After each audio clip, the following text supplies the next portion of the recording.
안녕하세요. 하루 필수 말씀 충전 하필 큐티 조종환입니다. 오늘 함께 나눌 하나님 말씀은 마태복음 21장 33절에서 46절까지 말씀입니다. 다른 비유를 하나 들어보아라. 어떤 집주인이 있었다. 그는 포도원을 일구고 울타리를 치고 또 그 안에 포도즙을 짜는 확을 파고 망대를 세웠다.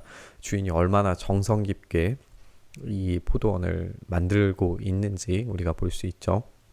그것을 농부에게 새로 주고 멀리 떠났다 이렇게 말씀하고 계십니다.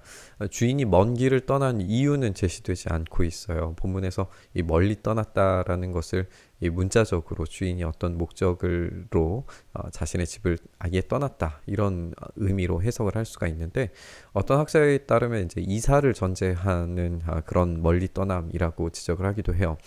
여전히 이 장면에서 주인의 부재를 하나님의 부재와 연결시키면 이런 점에서 굉장히 큰 문제가 따르게 됩니다. 그렇기 때문에 이것을 곧바로 하나님과 물론 이제 연결시켜서 우리가 생각은 해야 되겠지만, 여기서 자세한 어떤 세세한 구원에 대한 내용들을 다 포함하는 것으로 이해해서는 우리가 큰 어려움을 당할 수 있으니까 본문에서 이야기하는 핵심적인 내용만 우리가 확인을 해보는 것이 좋을 것 같습니다.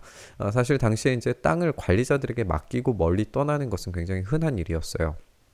주인이 멀리 가 있기 때문에 중개인들을 이제 주인이 보내고는 했는데, 이 주인에게 특별한 상황이 발생하면 관리인들이, 소장농들이 소유권을 획득할 수도 있었습니다. 주인은 그 포도원을 아주 정성 들여서 가꾸었고 또 세를 주고 지금 아예 이제 떠난 상태예요.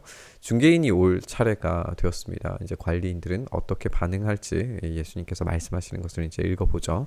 열매를 거두어 드릴 철이 가까웠을 때에 그는 소출을 받으려고 자기 종들을 농부에게 보내게 됩니다. 열매를 거두어 드릴 때가 가까이 왔다. 이것이 이제 최종적 종말의 순간을 이야기하는 것 같지는 않아요. 그렇게 이야기하면 또 다시 이제 문제가 생기니까. 다만 이제 이 열매는 계속해서 맺혀져야 되는 것으로 이해해야 우리에게도 이제 적용할 지점들이 생깁니다. 열매를 거두어 드릴 철이 왔을 때 그 소출을 이 주인은 요구하게 되어 있습니다. 그런데 농부들은 그 종들을 붙잡아서 하나는 때리고 하나는 죽이고 하나는 돌로 치게 됩니다. 여기서 종들이라고 했을 때 한 사람만 보내는 것이 아니라 종들, 어떤 그룹을 보낸 것 같죠. 하나는 때리고 죽이고 돌로 쳤다라고 이렇게 되어져 있는데, 여러 종류의 폭행과 이 살인이 자행되고 있는 것을 우리가 보게 됩니다. 여기서 때리다, 죽이다, 돌로 쳤다라고 하는 것이 점점 더 어떤 강조되어지는 어떤 표현, 그러니까 어떤 수치를 주는 방식이 점점 더 심화되는 그런 모습이라고 우리가 이해를 한다면, 최종적으로 이 돌로 치다라고 하는 것은 이 성경에서 이해했을 때에 신성 모독이나 우상 숭배 같이 아주 참혹한 경우이라고 이제 생각을 해볼 수 있어요. 그러니까 종들을 이 돌로 쳐 죽였다라고 하는 것은 주인의 종들을 얼마나 모욕적으로 다뤘는지를 보여주는 말입니다. 주인은 이제 다시 다른 종들을 처음보다 더 많이 보내게 됩니다. 그랬더니 농부들은 그들에게도 똑같이 하였어요. 때리고 죽이고 돌로 치는 행위가 반복이 된 거죠. 마지막으로 이제는 최종적입니다. 더 이상은 보내지 않을 거예요. 마지막으로 그의 아들, 자기 아들을 보내면서 내 아들이야 존중하겠지라고 그렇게 생각을 합니다. 이 최종적인 아들이 이제 보내짐으로써 자신의 분신을 보내기 때문에 그 권위는 아버지의 것입니다. 아버지의 권위로서 지금 이 아들이 보내심 받고 있는 거죠. 우리가 이제 이 장면이 어제 본문에 의해서 지금 성전에서 벌어지고 있는 이야기이고, 그리고 권위가 어디에서 왔느냐라고 하는 성전 관리자들의 질문에서부터 예수님께서 답변하시고 예화들을 지금 주고 계신다는 것을 우리가 생각을 해본다면, 지금 이 아들이 보내졌다라고 하는 것이 어디로부터의 권위인가라고 하는 것에서도 일정 정도 답변을 주고 있는 것을 우리가 보게 됩니다.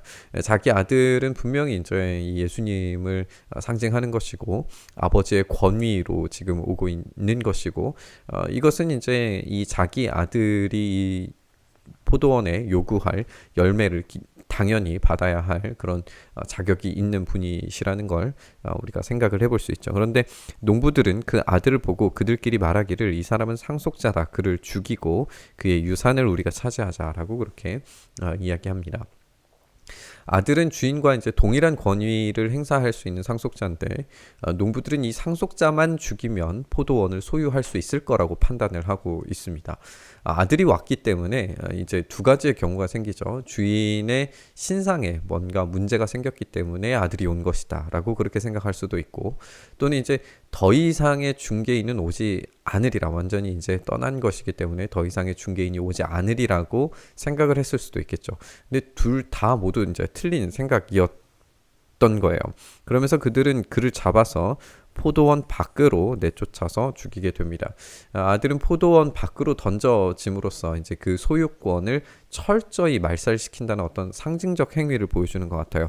그 소유에서 아예 밖으로 내쫓아 버리는 겁니다.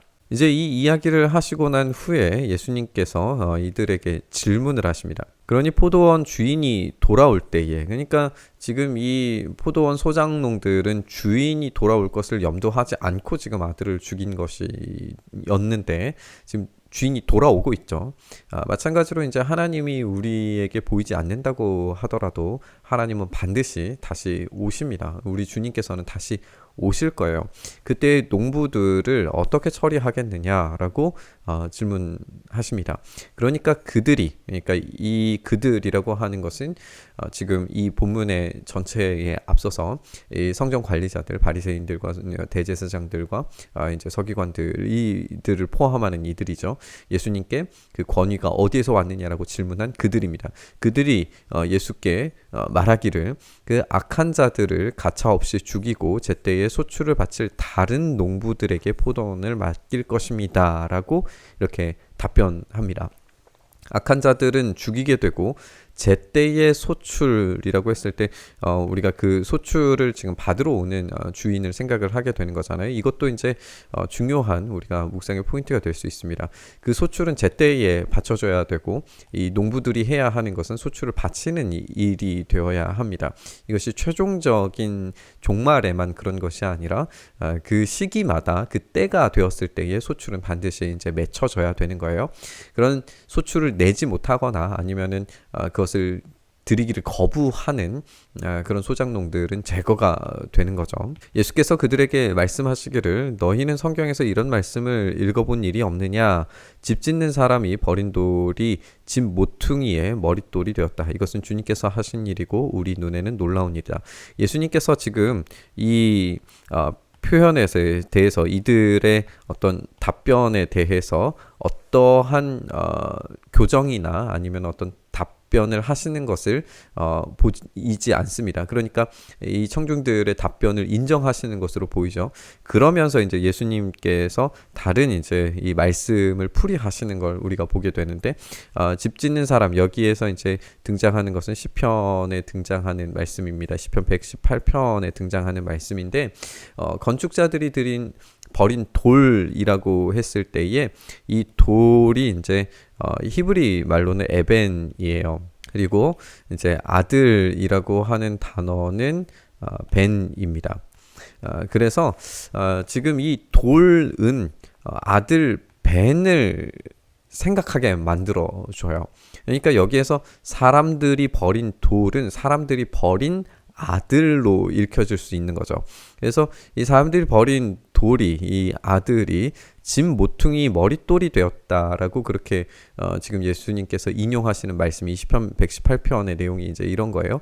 아들은 버림받아요. 그런데 쓸모없다라고 버려진, 그리고 우리가 지금 이 악한 소장농들의 이야기 속에서 지금 아들을 포도원 밖으로 버리잖아요. 그것과 이제 연결이 되는 거죠. 그리고 주님께서 하신 일이고 이제 우리 눈에는 놀라운 일인데 이것이 이제 새로운 머릿돌이 되어서 새로운 건축물이 생겼다라고 하는 것을 우리가 볼 수 있어요. 그러므로 나는 너희에게 말한다. 하나님께서는 너희에게 하나님 나라를 빼앗아서 그 나라를 열매 맺는 민족에게 주실 것이다. 여기에서 제때의 소출을 맺어야 된다는 것과 열매 맺는 민족이 지금 연결되고 있는 것을 우리가 볼 수가 있어요. 그러니까 지금 이 하나님의 나라 안에 들어가 있는 사람들은 열매 맺는 것이 굉장히 중요하다는 것을 우리가 알 수가 있습니다.